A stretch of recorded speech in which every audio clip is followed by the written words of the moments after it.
So students, let us start the topic Mendeleev's periodic law. अब हम Mendeleev के periodic law के बारे में बात करते हैं कि मेंडलीव का पीरियोडिक लॉ क्या कहता है। उसने किस लॉ के ऊपर बेस्ड अपना एलिमेंट्स को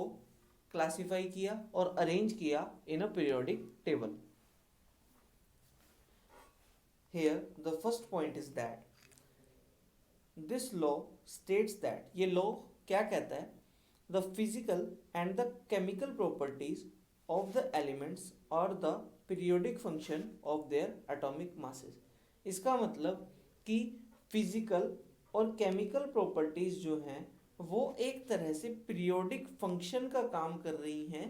किसका, एटॉमिक मासेस का। दिस मीन्स दैट ये जो हमारा पॉइंट है यही इसका मेन पॉइंट है। इसमें ये कहना ये चाह रहा है कि मेंडलीव ने जो एलिमेंट्स थे उनकी फिजिकल और केमिकल प्रॉपर्टीज दोनों पे वर्क किया और उसने क्या देखा कि जो एलिमेंट्स जिनकी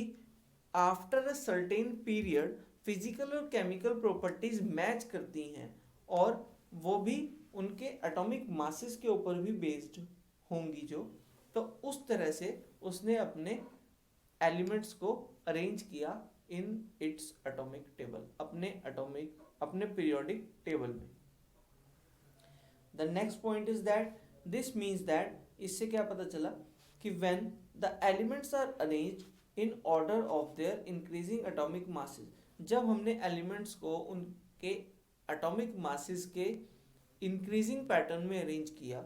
तो the elements with the similar properties recur mean वो अपने आप में एक तरह से एक रेगुलर इंटरवल के बाद वहां पर रिपीट होती है। This means that the properties recur means repeat at regular interval, मतलब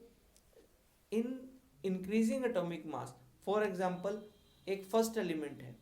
उसकी प्रॉपर्टी अगर रिजेंबल करती है आपके पास किसी एक